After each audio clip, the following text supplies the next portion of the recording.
I see, I see. Oke, Pak, ini saya mau nanya nih Pak, Pak Niki. Kan Pak Niki kan sempat jadi Direktur Pengembangan di Bursa Efek Indonesia ya Pak ya, 2015 sampai 2018 ya Pak ya, kalau nggak salah.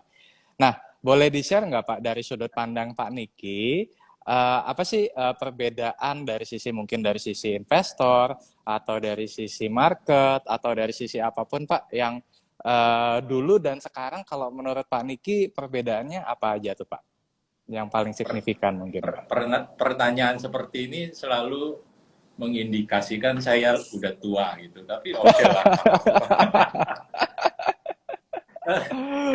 Kalau saya rasa yang paling signifikan adalah kalau kita bicara dulu dan sekarang itu adalah teknologi. Teknologi itu yang memisahkan. Kalau dulu ya kalau kita bicara masih zaman ada floor, ada lantai bursa, teknologi belum maju, pembukaan rekening juga masih harus manual dan lain-lain, itu kan masa dulu. Otomatis secara bisnis dan lain-lain pembukaan rekening harus setoran harus besar, karena kalau terlalu kecil kan kasihan si brokernya menghandle investor-investor yang 100 ribuan kayak zaman sekarang kan. Tapi begitu mulai teknologi mulai berperan terhadap kehidupan kita termasuk di pasar modal, otomatis terjadi perubahan yang sangat signifikan. Tadi kalau kita bicara, ya sekarang sudah online trading, mobile trading, pembukaan rekening sudah 100 ribu, sudah bisa, karena semuanya sudah sedemikian efisien. Otomatis juga menambah jumlah investor jadi sedemikian mudah, karena kan tadi kan, bukanya gampang, setorannya juga 100 ribu terjangkau, penambahan jumlah investor saat ini yang sedemikian besar pasti karena terbantu oleh teknologi. Tapi di sisi lain, teknologi juga membuat akhirnya ingar-bingar di dunia medsos. Kita tahulah begitu banyak guru-guru suhu-suhu yang ada di medsos kan, di dunia digital gitu. Jadi ya itu adalah bagian daripada dinamika saat ini. Dibandingkan dulu mungkin nggak sewah saat ini. Jadi ya pinter-pinter kita sekarang sebagai seorang investor untuk ya buka rekening gampang sekarang, 100 ribu, online dan lain-lain. Tapi mulai terlalu banyak, apa sih orang bicara sekarang, noise di luar yang akhirnya kadang-kadang mengganggu kita pada saat kita punya tujuan untuk berinvestasi dan lain-lain. Saya percaya Rifan ngerti banget soal itu. Gitu. Iya Pak. Kalau tadi kan Pak Niki sempat mention soal jumlah investor bertambah Pak. Tapi kalau dari sudut pandang Pak Niki, apakah penambahan kuantitas investor ini juga sejalan dengan kualitasnya Pak? Saya bukannya pesimis, tapi saya harus mengatakan bahwa kelihatannya belum sebanding dengan itu ya. Artinya kita bahagia lah, kita happy dengan tambahan jumlah investor ya kan saat ini. Tapi kalau kita bicara di sisi lain, apakah kualitasnya tadi itu yang harus kita jaga, dan saya rasa saya pribadi apresiasi terhadap Rifan dan tim seperti itu.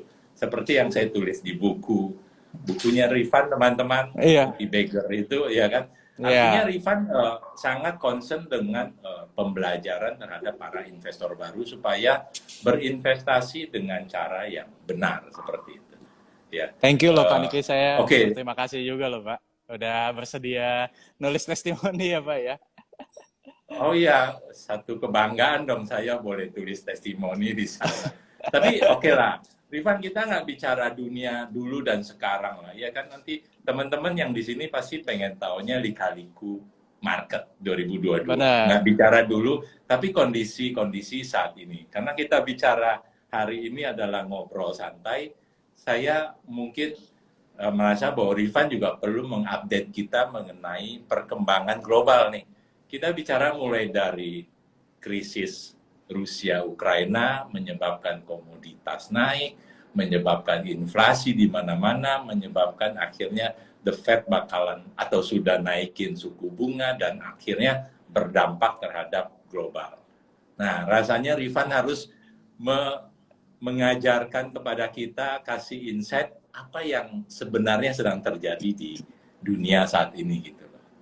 Thank you Pak. Nanti mungkin Pak Niki juga boleh tambahkan juga ya Pak ya. Jadi mungkin kalau dari saya gini teman-teman, ini sebenarnya yang terjadi di 2022 ini adalah buntut sebenarnya, buntut dari apa yang terjadi selama 2 tahun terakhir ketika pandemi menyerang seluruh dunia. Jadi simpelnya apa yang terjadi di 2022 ini adalah dampak dari 2020. Ketika 2020 kita semua tahu bahwa pandemi ini menyerang ya ke seluruh dunia ya, dan negara-negara maju seperti Amerika kemudian meresponnya dengan kebijakan yang cukup ekstrim. Kebijakan cukup ekstrim ini maksudnya apa? Maksudnya adalah pertama dari suku bunga. Kalau kita bicara tahun 2020 ya, beberapa bulan setelah terjadinya pandemi, The Fed itu dengan cepatnya menurunkan tingkat suku bunga ke level yang terendahnya, yaitu 0,25%. Nah, kemudian di sisi lain The Fed juga memprinting money, kemudian juga memberikan stimulus, atau mungkin kalau teman-teman familiar dengan istilah quantitative easing atau QE, itu sedemikian besarnya, teman-teman. Angkanya kurang lebih itu adalah sekitar 4 triliun US dollar. Nah, untuk dapat gambaran apakah 4 triliun US dollar ini kecil atau besar, gambarannya adalah pakai GDP kita Indonesia. GDP kita Indonesia itu 2021 kurang lebih adalah 1 triliun US dollar. Jadi bayangin, uang yang dicetak atau yang dikucurkan oleh The Fed untuk QE itu setara dengan 4 kali GDP Indonesia 1 tahunnya, teman-teman. Ya, jadi sedemikian besarnya. Gambaran lainnya adalah The Fed juga mengucurkan angka 4 triliun ini, ya, itu adalah kalau saya nggak salah itu 4 kali lipat, ya benar, 4 kali lipatnya dari pas GFC 2008 lalu, teman-teman. Jadi waktu GFC 2008 lalu, itu kucuran dana yang dikeluarkan untuk quantitative easing itu kurang lebih juga 1 triliun US dollar. Ya, jadi bisa dibayangkan berapa besar uang yang dikeluarkan oleh The Fed. Nah, mungkin kalau teman-teman di sini pernah flashback pelajaran basic waktu SMA, kita bicara soal inflasi. Inflasi itu kan banyaknya atau naiknya harga-harga karena banyaknya uang yang beredar. Nah, jadi kebayang tuh, karena uang yang dicetak tadi sedemikian banyaknya, ya maka uang yang beredar itu menjadi banyak sekali di masyarakat. Istilahnya mungkin easy money. Ya, uang itu menjadi sangat mudah didapatkan. Nah, akibatnya apa? Akibatnya ekonomi US yang tadinya sempat jeblok dengan cepatnya kembali ke level normal. Nah, kalau dalam jangka pendek terlihat, wah, dengan quantitative easing tadi ya, ekonomi akan bertumbuh dengan cepat lagi. Tapi ada sisi negatifnya nih, teman-teman. Ya, ibaratnya uangnya sedemikian banyak di pasar, karena terlalu banyaknya inflasi jadi naik gila-gilaan. Nah, sayangnya pertumbuhan ekonomi tadi itu tidak dibarengi dengan daya beli masyarakat, kasarnya seperti itu. Ya, jadi akhirnya inflasi yang terjadi sekarang itu justru mencekek banyak masyarakat juga di US. Nah, akibatnya mungkin yang kita bisa lihat di tahun 2022 ini yang tadinya The Fed itu ngegas, sekarang ini mulai narik. Jadi kalau 2020 quantitative easing, 2022 ini judul besarnya adalah quantitative tightening. Ya, jadi easing itu memberikan uang kasarnya gitu, tightening itu narik balik. Nah, jadi inilah yang kemudian membuat ekonomi US yang tadinya mulai cepat, ya, akhirnya kayak ngerem mendadak gitu loh. Ditambah lagi karena inflasi meningkat, ya mau nggak mau, The Fed juga naikin suku bunga kan. Nah, karena The Fed naikin suku bunga ini, ya ditambah dengan quantitative tightening tadi yang membuat akhirnya ekonomi US nih terancam untuk masuk ke jurang resesi. Ya, meskipun kemarin dalam pidatonya Jerome Powell juga menyuarakan optimismenya gitu ya, bahwa kita yakin kebijakan yang akan kami keluarkan, ya, yaitu quantitative tightening dan juga menaikkan tingkat suku bunga itu tidak sampai membuat Amerika resesi. Nah, jadi mungkin itu sih teman-teman yang apa namanya mungkin yang masih belum paham sebenarnya apa sih yang terjadi di 2022 ini. Nah, mungkin kalau dari Pak Niki ada tambahan lagi boleh, Pak? Udah lengkap banget dari Rifan sudah menyampaikan. Tapi saya rasa memang itulah ya, kita bagaimanapun kita sebagai investor kalau hari-hari ini melihat harga saham turun berapa seminggu terakhir turun walaupun 1-2 hari ini udah mulai rebound seperti itu, tapi paling tidak kita sedikit banyak mengerti, tidak akhirnya membuat kita jadi panik, oh harga saham kita turun. Tapi yang tadi dijelaskan oleh Rifan itu rasanya komprehensif. Kita tahu kenapa turun, kenapa market atau ya mulai panik, kenapa ada tadi inflasi, ada the Fed harus menaikkan suku bunga dan lain-lain. Rasanya sudah lengkap. Tapi mungkin saya hanya mau mengatakan bahwa hal-hal seperti ini akan selalu terjadi. Setuju, Pak. Krisis seperti itu terhadap pasar akan selalu terjadi. Ini bicara orang tua lagi nih, Rifan. Ya kan? Yang sudah mengalami krisis sekian banyak seperti itu. Tapi krisis seperti ini akan selalu terjadi dari waktu ke waktu. Selalu ada cerita-cerita baru atau cerita-cerita lama yang dalam versi terbaru yang akan selalu terjadi. Jadi kita sebaiknya tidak menjadi panik. Ya, kita paling tidak kita mengerti oh kondisinya seperti apa, nggak perlu sepinter Rifan mah pinter banget, ya kan? Tapi paling tidak kita tahu sedikit banyak, oh kenapa hal-hal itu terjadi. Jadi ya itu yang paling penting untuk membekali kita, yang tadi kan di awal-awal pada saat kita menjadi investor, sedikit banyak kita mulai juga terbiasa dengan perkembangan global seperti itu. Kalau dulu kan kita cuek dengan hal-hal seperti itu, sekarang paling nggak kita mulai sedikit banyak enggak dengan perkembangan itu, gitu kan? Iya, setuju Pak. Nah, saya juga penasaran, tadi kan Pak Niki sempat mention nih Pak soal panik ya Pak ya. Nah, kalau mungkin teman-teman yang invest di IHSG mungkin panik nih kemarin akhir bulan IHSG masih di 6.900 7.000-an, sekarang hari ini udah 6.700. Tapi kan kalau kita bandingkan let's say dengan US market sekarang nih udah S&P mungkin udah turun 20%-an ya. Nasdaq malah udah turun 30%-an. Bahkan kripto ya juga bisa dikatakan udah hilang 2/3 dari nilai kapitalisasinya. Nah, mungkin saya mau minta pendapat dari Pak Niki, Pak. Kalau menurut Pak Niki sendiri, apakah market Indonesia kan so far per hari ini masih return-nya masih positif nih Pak. Apakah market Indonesia ke depannya akan sustain atau akan koreksi besar juga seperti US atau gimana Pak? Kalau dari sudut pandang Pak Niki, Pak. Positifnya menjadi seorang investor adalah selalu berpikir positif. Kalau saya berasumsi seperti itu. Tadi poinnya, asal kita ingat ya, bahwa sampai dengan kemarin, saya punya data sampai dengan kemarin, data dari bursa sih, bahwa di Asia Pasifik, IHSG kita adalah satu-satunya indeks saham yang masih positif.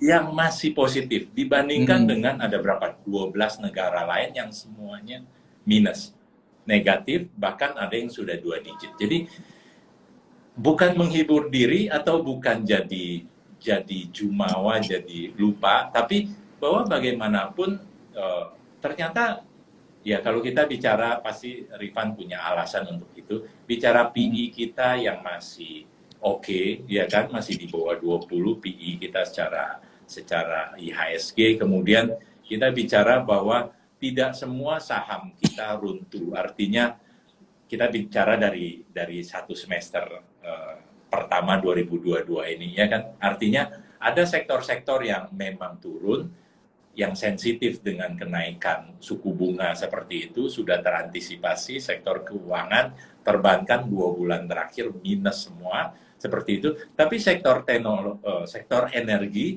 itu bahkan mencatatkan kenaikan lebih dari 40%. Jadi bagaimanapun tetap ya kita mestinya happy karena kita negara dengan sumber daya. Paling tidak ada yang mengimbangi, sektor yang mengimbangi penurunan seperti itu. Hal kedua bahwa kembali lagi ke jumlah investor domestik kita yang sekarang dominan, paling Hmm. tidak hot money, kalau orang bicara kan di pasar saham selalu banyak hot money. Uang-uang yang keluar masuk umumnya hot money dari foreign, dari asing. Kita jangan bicara hot money dari domestik kita lah, ya kan. Tapi dominasi daripada investor domestik saya rasa saat ini jadi sesuatu yang sangat baik untuk ketahanan daripada pasar modal kita. Jadi ya balik ke statement awal tadi, lihatnya sisi positif sih saya. Jadi otomatis ya tetap optimis dengan itu, tapi optimis dengan data, dengan informasi yang kita percaya bahwa halal itu memang mendukung. Gitu kan? Iya, betul. Setuju, Pak. Kalau saya boleh izin nambahin dikit, Pak Niki. Ya. Ya, kalau saya mau nambahin dikit gini, Pak. Kalau saya ngelihat gini, kita kalau di stock market itu kan kita bicara soal antisipasi terhadap masa depan. Betul kan ya, Pak ya? Jadi investor atau trader ya, itu kan kalau kita di stock market itu beda dengan ekonomi. Jadi ada istilah yang mengatakan bahwa stock market is well ahead of economic cycle. Ya, jadi stock market itu merupakan cerminan dari apa yang terjadi di masa yang akan datang. Jadi kalau kita bicara soal kita lihat ke depannya ekonomi akan lambat segala macam, ya stock market itu bergerak terlebih dahulu. Nah, ini yang kemudian saya lihat juga, Pak, ketika misalkan kan kalau kita bicara US dulu nih, Pak. US itu kan US stock market itu udah turunnya sebenarnya dari awal tahun. Ya kan? Sebelum The Fed naikin suku bunga pertama kalinya di bulan Maret kemarin. Jadi market itu udah mengantisipasi, ya kan? Dan sekarang ini memang masih turun, ya. Masih turun, tapi kalau saya ngelihatnya saya setuju dengan Pak Niki soal poin optimis tadi, tapi poin optimisnya ini juga ada alasannya, Pak. Jadi maksud saya adalah kita ini atau pasar itu biasanya bereaksi negatif jika ada sesuatu surprising effect. Nah, surprising effect-nya apa? Kemarin ya cerita soal quantitative tightening, cerita soal The Fed naikin suku bunga, ya kan? Dan sekarang ini di bulan Juli 2022 kita sudah di dalam situ gitu loh. Ya kan? Jadi saya sih juga optimis di semester 2 ini kita akan tetap positif, Pak. Saya yakin kita akan tetap positif ya IHSG, apalagi kalau kita bicara soal makro kita ya, nanti juga Pak Niki bisa ini juga, Pak, makro kita Indonesia tuh kuat, betul ya, Pak ya? Ya kan, kayak Rifan, saya mau satu dulu. Kalau kita bicara Amerika Q1 sempat minus kan pertumbuhannya. Iya. Q2 kelihatannya belum keluar ya.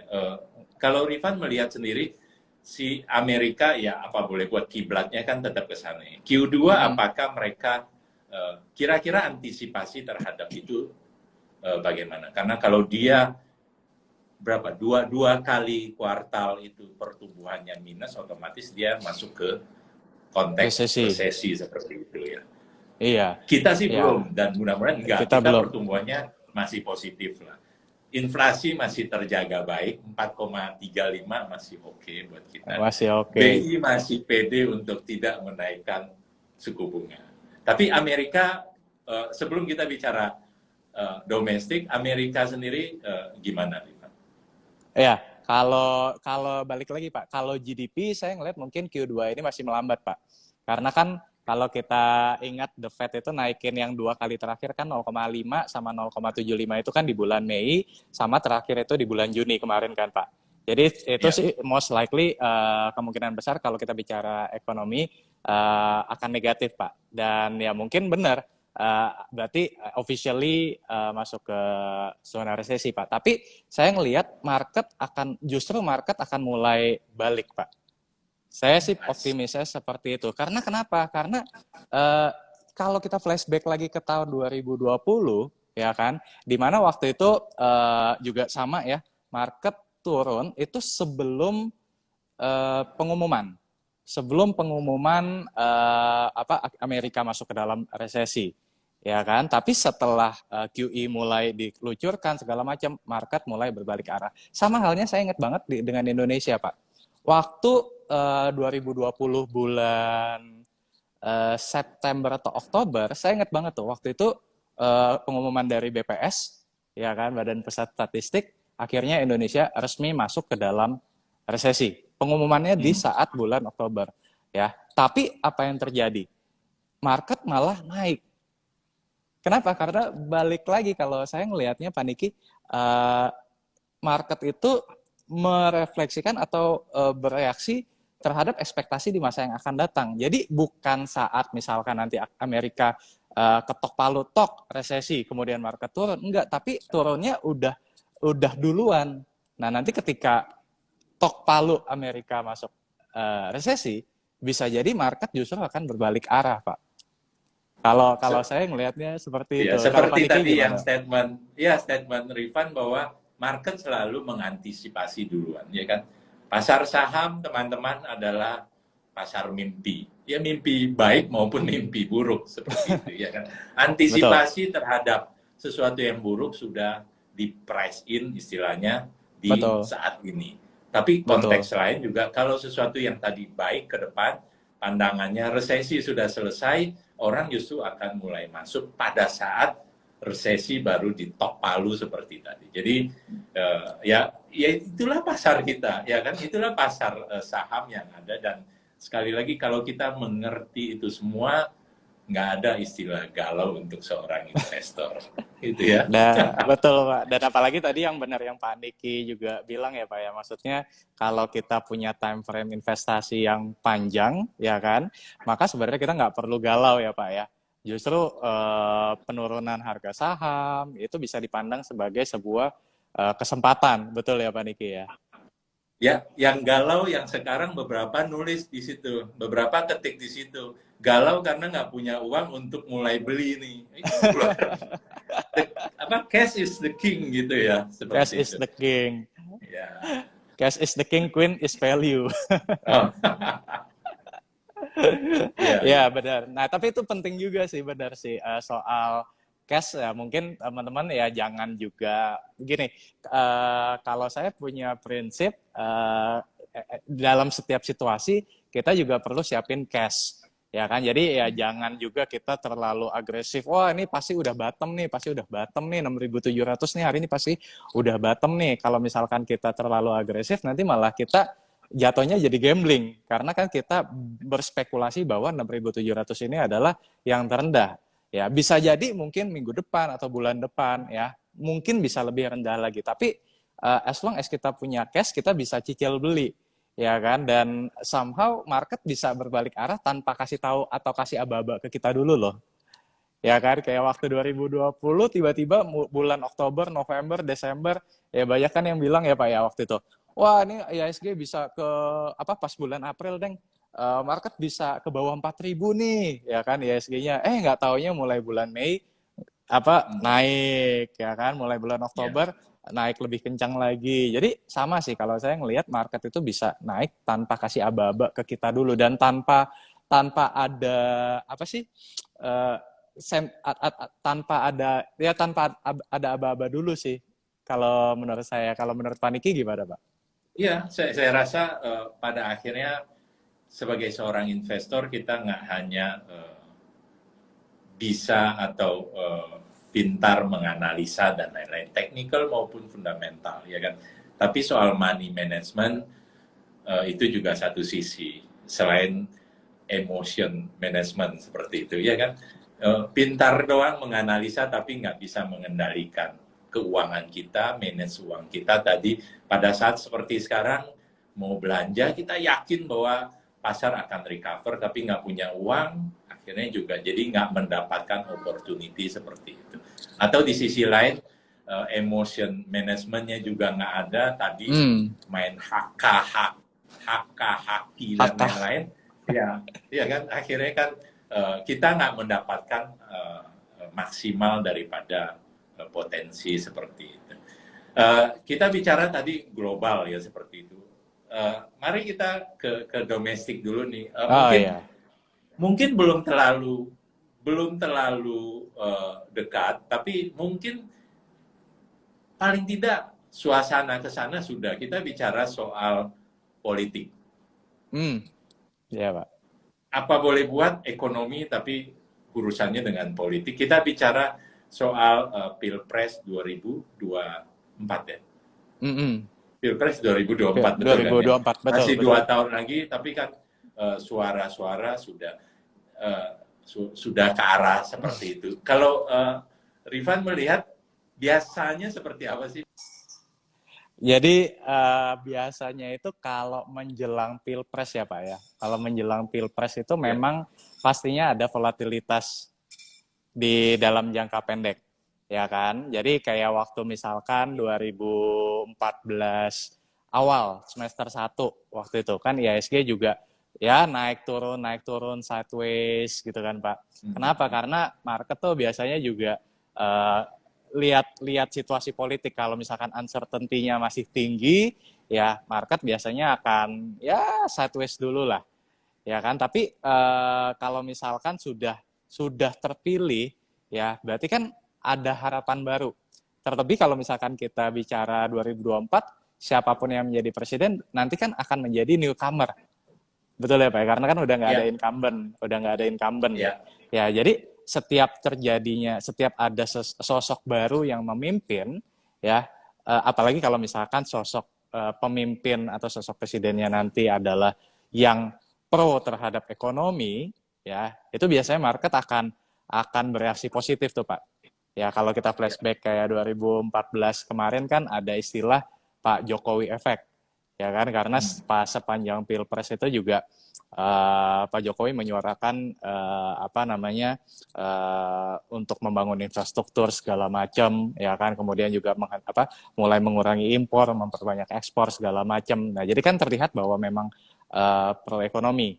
Nah, setelah Pilpres tadi, ya biasanya market akan merespon secara positif, Pak. Jadi balik lagi tetap ada volatilitas menjelang pemilu karena biasanya market lebih ke arah wait and see siapa nih kira-kira yang akan jadi presiden berikutnya. Tapi begitu sudah diputuskan, ya biasanya market akan bergerak naik seperti itu. Kalau dari Pak Niki mungkin gimana Pak? Saya rasa ya seperti itu juga ya. Akhirnya biasa kan market kalau lebih cenderung kalau mungkin itu jauh lebih berpengaruh terhadap perilaku investor. Artinya lebih wait and see karena bagaimanapun kalau kita bicara konteks Pilpres itu sesuatu yang bikin dakdikduk. Bikin dakdikduk dalam pengertian wait and see terhadap perkembangan daripada pemimpin baru, kan kita bicara akan pemimpin baru di 2024. Dari waktu ke waktu seperti itu. Tapi ada data juga yang menunjukkan beberapa Pilpres terakhir itu justru setelah Pilpres, ya saya masih ingat waktu 2015-2018 waktu di bursa itu justru menunjukkan bahwa setelah Pilpres terjadi, mungkin karena kepastian itu sudah didapatkan karena sudah ada presiden terpilih, pada akhirnya market biasanya akan malah naik seperti itu. Ya, jadi bagaimanapun sideways ya sebelumnya, tapi optimisme itu biasa terjadi setelah itu. Jadi yang punya uang yang mulai harus antisipasi itu juga. Balik lagi kan tadi jangan habis-habisan saat-saat ini, atau walaupun tadi kita bicara masih 2 tahun ke depan ya. Tapi ya harus mulai memanage uang kita, ya jangan sampai ketinggalan opportunity seperti itu. Betul. Apalagi kalau misalkan sekarang IHSG 6.700. Tapi kalau kita bicara sektoral, rasanya masih cukup banyak sektor yang masih agak tertinggal ya Pak Niki ya. Jadi kesempatan-kesempatan itu sebenarnya masih terbuka lebar ya Pak Niki ya. Iya, setuju. Selalu terbuka lebar. Nah, bicara soal opportunity Pak, ini kan kalau kita lihat 2022 ini beberapa sektor komoditas ya. Mungkin tadi beberapa ada yang udah tulis juga di kolom komentar ya, coal, jadi merajai di 2022 ini gitu kan. Tapi kalau kita bicara komoditas kan nggak cuman coal ya, ada begitu banyak komoditas yang mungkin belum mendapatkan panggung ibaratnya atau belum diapresiasi oleh pasar. Nah, kalau dari Pak Niki sendiri ngelihat apakah tren harga komoditas ya boleh coal atau boleh di luar coal ini masih akan bertahan Pak sampai setidaknya mungkin penghujung 2022 nanti Pak. Ada orang yang ada pengamat atau ahli yang mengatakan ini kan super cycle daripada si komoditi ya. Kadang-kadang 10 tahun dianggap selalu terjadi siklus terhadap komoditi. Saya tidak pernah menganalisa apakah 10 tahun lalu dan lain-lain. Tapi mungkin ya bagaimanapun krisis Rusia Ukraina punya andil terhadap kenaikan daripada komoditi, ya kan, otomatis supply menjadi terhambat, embargo sana sini dan lain-lain.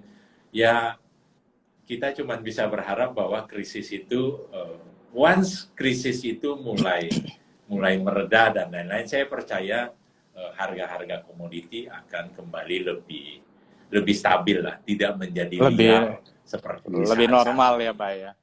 Lebih normal ya kan. Jadi ya krisis atau ya perang atau apapun selalu pasti dampaknya terhadap komoditi lah. I see. Berarti apa namanya normal di sini yang Pak Niki maksudkan bukan artinya wah nanti habis kalau perangnya udah selesai berarti bakal turun dong. Nggak seperti itu ya teman-teman ya. Yang dimaksudkan Pak Niki tadi adalah kembali normal itu justru konotasinya positif karena kalau kita bicara harga komoditas most likely atau majority itu adalah digunakan sebagai bahan baku. Ya contoh misalkan kalau batu bara ya di harga $400 itu justru akan sangat sulit untuk industri-industri membeli di harga $400 karena terlalu mahal.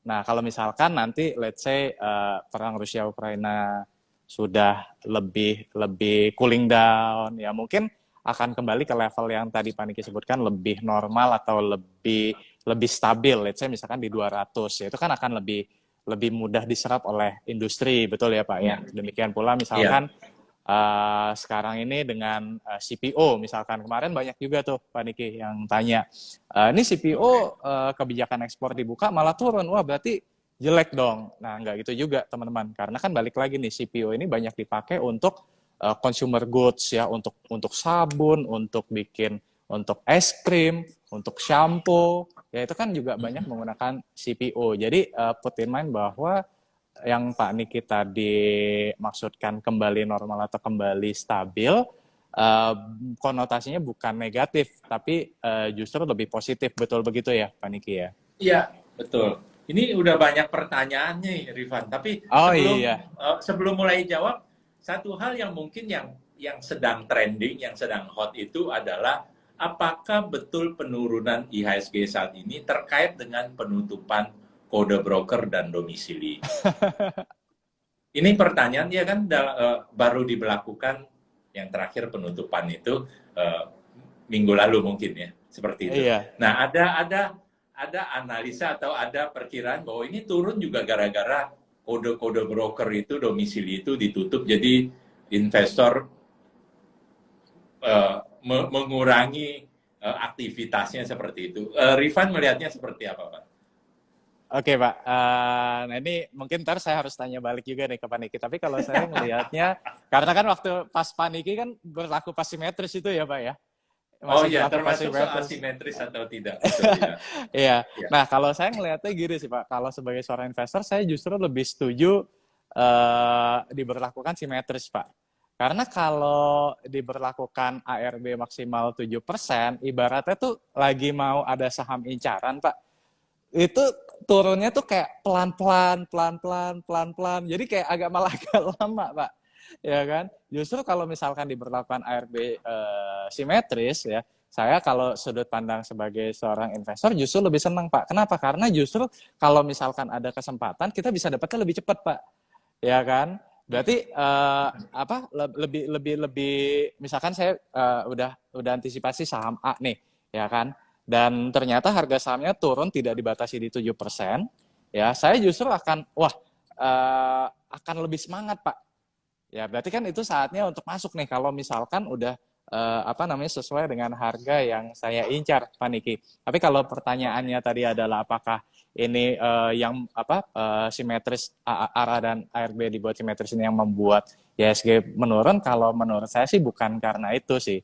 Lebih karena ya antisipasi bulan ini mungkin tadi BI akan mulai menaikkan suku bunga kalau jadi, ya kan.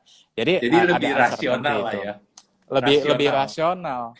Kalau Pak Niki Termasuk gimana soal nih, Pak? penutupan kode broker dan domisili itu. Kalau termasuk itu, Pak, kalau menurut saya malah kalau tadi saya sempat ngecek, Pak, menariknya adalah sejak penutupan kode broker segala macam, justru transaksi harian IHSG itu meningkat loh, Pak. Kalau saya nggak salah tadi saya cek itu sekitar sekarang udah 16 triliun per hari, Pak. Ini bahkan kalau sebelum COVID itu kan di angka sekitar 10 triliun per hari, ya kan? Terus kemudian pas COVID kemarin sempat naik sampai 13 triliun. Ya, berarti sekarang ini nih value daily average 15,97 triliun, Pak. Hampir 16 triliun. Berarti kan lebih tinggi lagi dibandingkan dengan COVID gitu. Jadi kalau menurut saya bukan karena itu sih, Pak Niki. Nah, kalau Pak Niki gimana nih, Pak? Mungkin boleh cerita. Kita abaikan itu ya. Hanya segelintir orang yang mungkin terganggu. Maafkan teman-teman, segelintir orang yang terganggu dengan penutupan itu. Tapi saya mau bicara soal simetris dan asimetris tadi. Ada satu job dari teman saya, tapi serius juga jobnya. Bisnis di mana sih selain di bursa kita yang kalau potensi untungnya bisa 25%, 30%, tapi potensi ruginya cuma 7%. Saya waktu mendengar statement itu rada terganggu juga. Artinya statement dia seolah-olah joke, tapi akhirnya jadi betul juga. Dia merasa bahwa saat ini asimetris itu jadinya jadi potensi, tapi kan dia lihat dari sisi yang lain. Saya nggak menganjurkan teman-teman melihat dalam konteks seperti itu. Tapi saya setuju bahwa asimetris itu sudah seharusnya dilepas. Harusnya simetris kembali. Bagaimanapun saya bukan mendoakan harga saham jadi turun ARB-nya sampai 25%, 30%. Tapi bagaimanapun sebagai seorang investor, termasuk trader, kita harus didewasakan dengan mekanisme yang ada, dengan aturan yang lebih rasional seperti itu. Asimetris dibutuhkan pada saat kondisi saham sedang turun dan lain-lain. Krisis, iya, untuk mencegah supaya penurunan yang terlalu dalam dan untuk menjaga psikologi daripada pasar. Tapi pada kondisi pasar yang sedemikian normal, sudah dong, mestinya sudah saatnya untuk dilepas ke konteks simetris lagi. Ya kan, akan ada yang kaget, ya investor-investor baru, teman-teman maaf, mungkin kaget, oh ternyata sehari bisa turun 25%, tapi itu akan mengajarkan kepada kita, selain tadi beberapa investor seperti Rifan yang melihat itu justru adalah potensi untuk bisa membeli di harga lebih murah, nggak dibatasi 7%, dan akhirnya nggak bisa, ya kan, nggak bisa turun lagi, padahal mau berharap hari itu bisa beli lebih murah. Jadi itu sih komentar saya pribadi. Setuju, Pak. Oke, nah ini mungkin kita ke kolom Q&A kali ya, Pak ya.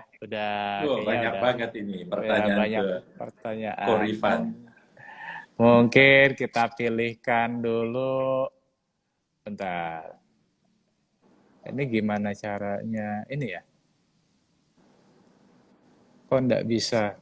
Atau saya bacain aja deh kali ya, Pak ya. Ini dari Tri Santoso _88. Seberapa urgent BI harus menaikkan suku bunga? Ya, bagaimana outlook IHSG hingga full year 2022? Nah, mungkin boleh dari Pak Niki dulu, Pak. Iya, nanti tolong ditambahkan. Pendapat awam saya, inflasi kita sudah mulai di atas 4. bulan Juni kemarin.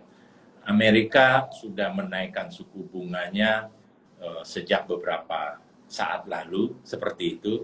Kalau kita tetap bertahan dengan 3,5% kita, rasanya kita akan terdampak, dan saya secara pribadi sekali lagi sudah melihat bahwa rupiah kita yang terus melemah adalah akibat daripada kombinasi semua faktor itu. Rasanya cukup 3,5% sekian lama dinikmati oleh dunia usaha, dan saatnya naikin aja 25 basis point misalnya untuk meredam pelemahan rupiah dan lain-lain. Kita bicara bahwa memangnya belum terantisipasi. Balik lagi kan antisipasi. 2 bulan berturut-turut hampir semua bank kita sudah turun harga sahamnya, hampir semua turun 2 bulan berturut-turut. Itu sudah, menurut saya, sudah mengantisipasi bahwa BI rate atau tadi suku bunga perbankan pada saatnya akan naik. Gitu. Jadi mudah-mudahan seperti teori yang tadi disampaikan Rifan, pada saat ketok palu resesi atau pada saat ketok palu BI rate dinaikkan, pada saat itu pasar bereaksi positif. Karena sudah di price in saat ini. Betul, betul Pak. Ya, kalau Itu. saya mungkin izin menambahkan dikit Pak. Ya. Saya juga ngelihat gini, BI ini kalau buat teman-teman gambarannya adalah gini, biasanya investor institusi sih biasanya nih, atau investor asing, biasanya mereka akan membandingkan nih antara mau invest di Indonesia atau mau invest di negara misalkan US, ya kan? Nah, US sekarang udah naik 100 berapa tuh? 25 tambah 50 tambah 75 udah naik 150 basis point. Berarti sekarang udah di level 1,75% versus BI sekarang di Indonesia masih 3,5%. Berarti kan gapnya tuh kecil banget nih antara invest di US 1,75% atau invest di Indonesia 3,5%. Ya kan? Padahal kalau kita bicara soal credit rating, Indonesia masih triple B, US triple A. Ya, kalau misalkan saya jadi investor institusi, tentu saya akan memilih, wah, karena selisih bunganya tipis, ya saya akan lebih cenderung ke market yang lebih aman. Kenapa? Karena selisihnya aja tipis. Ya kan? Jadi ini yang membuat sedikit banyak, tadi Pak Niki udah sampaikan, terjadi capital outflow, ya, dan juga membuat rupiah melemah. Nah, jadi memang kalau saya pribadi juga berpendapat sudah waktunya Bank Indonesia menaikkan suku bunga meskipun tidak seagresif The Fed ya, sampai 150 BPS enggak. Ya mungkin 25 atau maksimal mungkin 50 BPS masih oke lah. Ya, karena untuk betul setuju dengan Pak Niki tadi untuk meredam capital outflow dan juga meredam rupiah yang terus melemah. Karena kalau rupiah melemah itu banyak banget deh implikasinya ke pasar saham kita, teman-teman.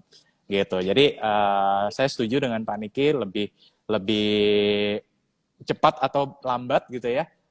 BI mungkin memang harus menaikkan suku bunganya. Seperti itu ya, Pak ya. Oke. Hari Rabu ya biasanya ya. Kenapa? Rapat Dewan Gubernur biasanya hari Rabu ya. Iya, hari Rabu, Pak. Tanggal 20-an biasanya tuh, Pak. Setelah The Fed. Setelah The Fed. Oke. Oke, coba kita lihat ke pertanyaan berikutnya. Nah, ini dari Arin. Ya, jika suku bunga naik, apakah berpengaruh besar terhadap saham-saham perbankan? Silakan kok. Oh, saya dulu ya Pak ya. Nah itu yang ini menarik nih, yang tadi Pak Niki sempat mention teman-teman. Jadi menjelang kenaikan suku bunga, ya pasar ya bereaksi negatif dulu. Ya makanya kenapa sekarang banyak saham-saham perbankan juga terjadi koreksi begitu ya. Cuman ketika nanti ketok palu bisa jadi justru akan berubah arah. Karena tadi pasar sudah memprice in apa yang akan terjadi ke depannya gitu. Nah, ketika ketok palu bisa jadi ceritanya justru akan berubah. Nah, tapi ada satu hal yang menarik nih, teman-teman. Percaya atau tidak ya, berdasarkan data, bank-bank di Indonesia, ini saya bicara mungkin bank-bank besar ya, kapitalisasi yang bank KBMI 4 lah, ya, justru merupakan net beneficiary dari kenaikan suku bunga. Loh, kenapa gitu, Ko Rifan? Nah, jadi kalau teman-teman lihat ya, bank-bank buku 4 itu biasanya ya, mereka itu punya kasa, rasio kasa. Rasio kasa itu kayak rasio dana murah lah. Jadi rasio di mana kita misalkan saya, Pak Niki dan teman-teman sekalian nabung nih biasanya, nabung di bank gitu kan. Nah, dana tabungan kita itu adalah dana murah dari perbankan seperti itu ya. Jadi dengan kasa yang murah ya mereka akan menjadi net beneficiary dari kenaikan suku bunga. Kenapa? Karena mereka punya dana murah sedemikian besarnya. Contoh yang paling ekstrim Bank BCA. Kasanya itu bisa sampai 80%. Ya, jadi dana mahalnya atau depositonya itu cuma maksimal 20%. Jadi kenaikan suku bunga ya tidak terlalu berdampak negatif bagi perbankan karena tadi depositonya cuma 20%. Sisanya ya cuma tabungan biasa. Tabungan biasa paling berapa sih? Ya kan bunganya ya cuma 1% atau sekian persen. Depositonya Bank BCA aja cuma 1,9% sekarang. Kalaupun naik ya paling naik cuma sedikit, ya kan? Tapi kalau kita bicara soal suku bunga kreditnya, nah ini bisa mendapatkan selisih yang lebih besar lagi, ya. Nah, jadi kebayang ya teman-teman dia dapat DPK atau dana pihak ketiganya sedemikian murahnya, ya. Sementara dia bisa menyalurkan dengan rate yang lebih tinggi, apalagi kalau based on data ya. Kebanyakan kredit yang disalurkan oleh Bank KBMI 4 rata-rata adalah floating rate, bukan fixed rate. Nah, ini finding yang menarik juga atau insight yang menarik juga ya, dengan floating rate tadi, bank bisa menyesuaikan ya tingkat suku bunga yang akan dibebankan atau dikenakan kepada konsumennya. Nah, kalau dari saya sih seperti Ya. itu. Mungkin dari Pak Niki boleh Pak, silakan Pak. Iya, luar biasa. Jadi menarik ya menjadi investor. Kita tahu kalau apalagi investor perbankan tahu istilah KASA, current account, saving account, dana-dana murah. Jadi tadi sudah dapat bocoran dari Korifan. Habis ini kita coba ngintip KASA masing-masing perusahaan perbankan itu. Yang kasanya gede berarti dia dapat dana murah. Yang kalau dia lempar pasti dia dapat spread yang jauh lebih banyak, ya kan? Betul Jadi Pak. kita belajar banyak kalau jadi investor tadi. Kalau senangnya sama perbankan, pertanyaan-pertanyaan ke arah perbankan, kaitannya dengan suku bunga, ya saatnya kita mulai hunting aja saham-saham mana yang kelihatannya setelah ketok palu BI rate nanti, ya kita berharap malah dia justru berbalik naik seperti itu.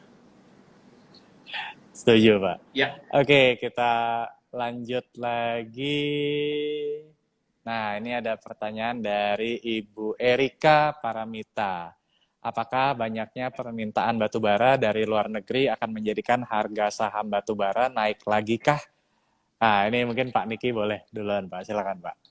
kalau saya bilang sudah terjadi, sudah terjadi.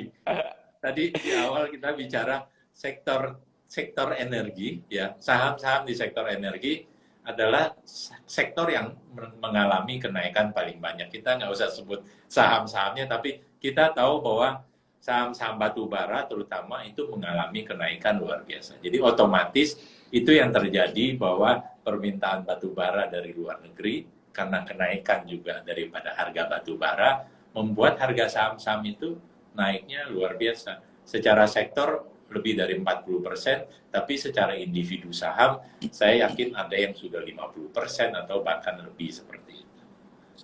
Itu sih. Ya, setuju dengan Pak Niki. Mungkin kalau saya tambahkan dikit, gini teman-teman, kita perlu tahu ya bahwa batu bara itu beda karakteristik, let's say misalkan dengan tadi perbankan. Ya, perbankan itu adalah sektor yang defensif. Sementara batu bara ini adalah sektor yang cyclical. Jadi artinya batu bara ini sangat sensitif gitu loh terhadap apa namanya kenaikan atau penurunan dari harga batu bara itu sendiri.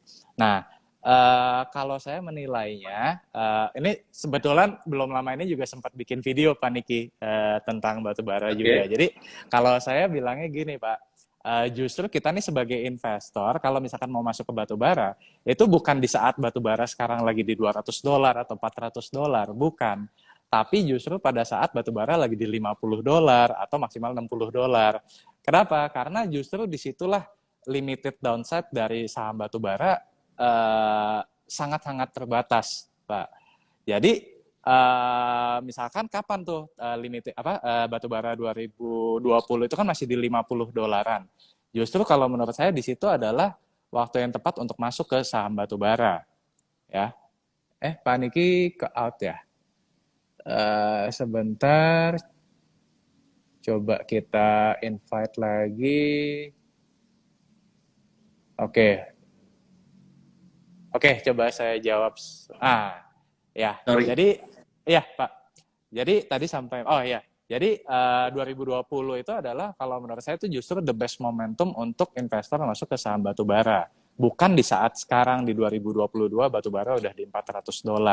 Tapi mungkin yang sering saya terima pertanyaan gini Pak Niki, tapi Ko Rifan, kan kalau kita lihat PE ratio dari saham-saham batu bara sekarang kan masih murah. Ya, jadi ini yang perlu hati-hati teman-teman. Ya, PE ratio itu kan adalah harga saham dibagi dengan earnings per share. Nah, memang earnings per share di 2022 ini naik karena harga batubara juga naik gila-gilaan. Cuman seorang investor tidak melihatnya seperti itu.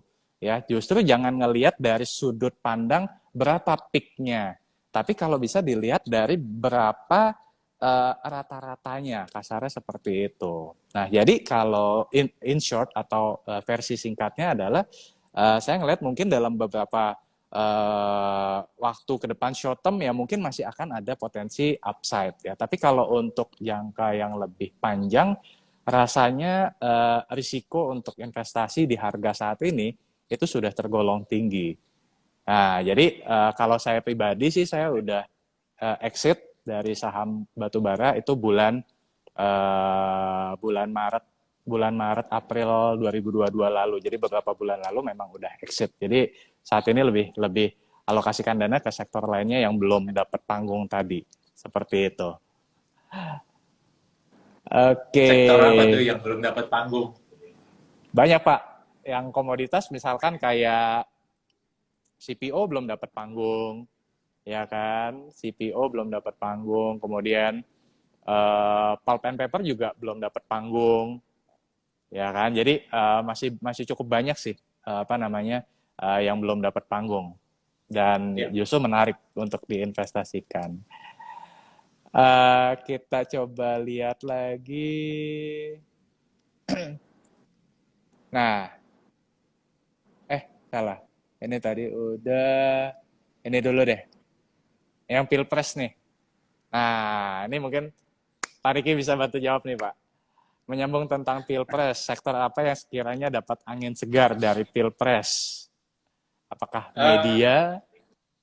Kadang-kadang kita mungkin kalau saya secara pribadi kadang-kadang kita suka mengkaitkan satu kondisi, satu situasi dengan saham-saham atau dengan sektor tertentu. Tapi kalau saya secara pribadi mungkin tetap bukan melihat dalam konteks sektor, tapi secara apa boleh buat saya adalah investor, jadi melihat dalam konteks tetap fundamentalnya. Kalau saya seorang investor, saya mau bicara misalnya pada saat pandemi sedang tinggi-tingginya dan seolah-olah pada saat itu euforia terhadap saham-saham farmasi sedemikian tinggi, gelap mata dan banyak yang akhirnya beli dan mungkin nyangkut tanpa melihat lagi fundamental daripada saham-saham itu. Kita bicara orang berani beli saham dengan per ratusan seperti itu, saham-saham farmasi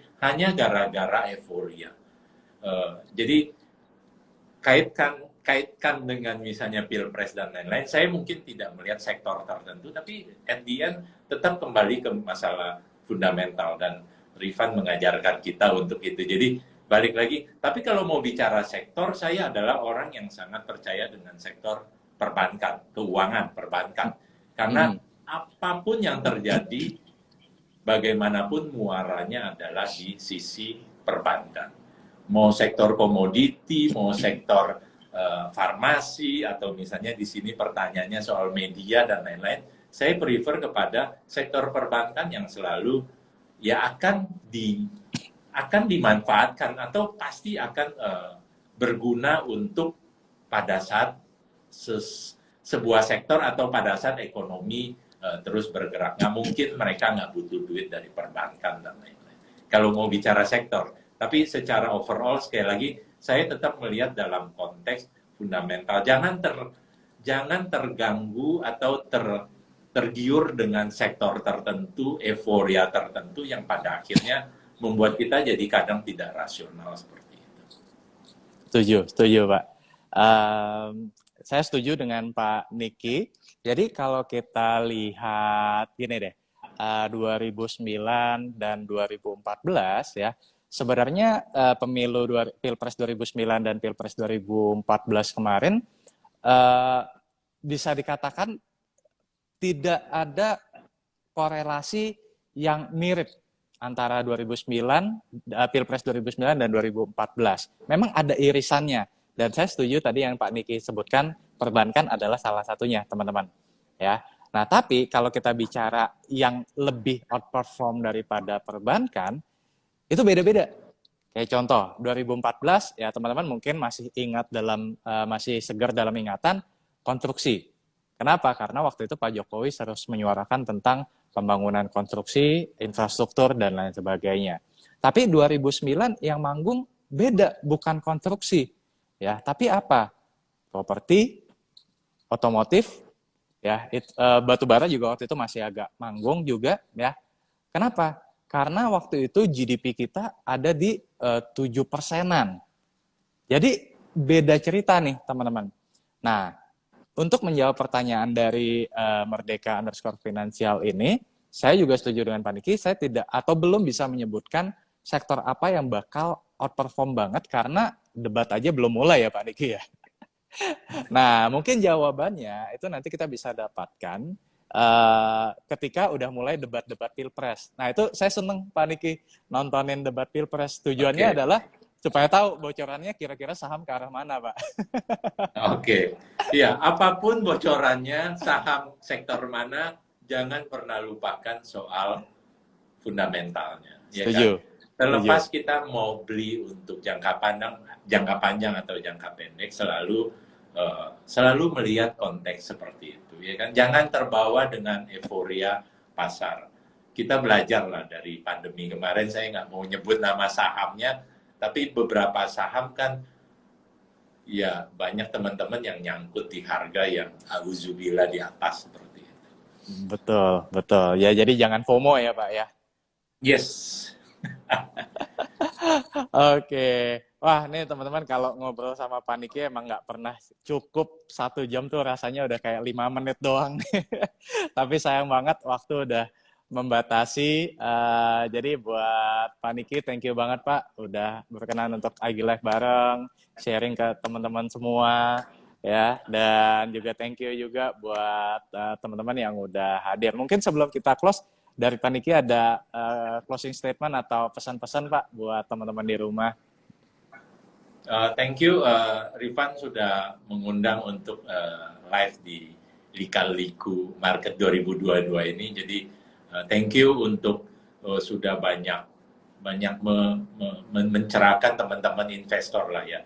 Jadi sekali lagi saya rasa ya ceritanya udah banyak ya dari awal, nggak hanya yang berat-berat, nggak hanya yang makro-makro, tapi juga sampai yang hal-hal yang ringan-ringan seperti itu.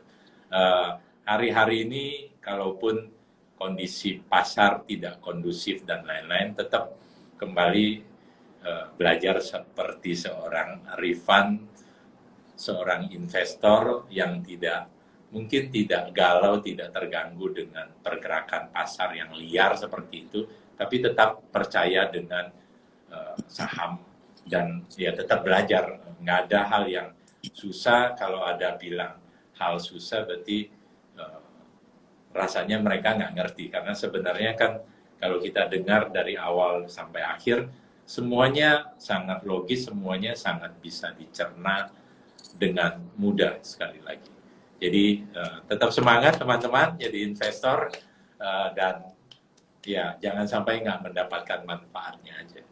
Gitu sih, Iya. Rifan. Teman-teman, terima kasih juga sudah bersedia menyimak. Obrolan kami. Oke, thank you Pak Niki. Ya, oke Thank you. teman-teman, mungkin kita close dulu. Sampai ketemu di IG Live berikutnya. Thank you, selamat malam semua. Thank you Pak Niki. Oke, thank you Rifan, teman-teman. Ya, Thank you, selamat malam. malam.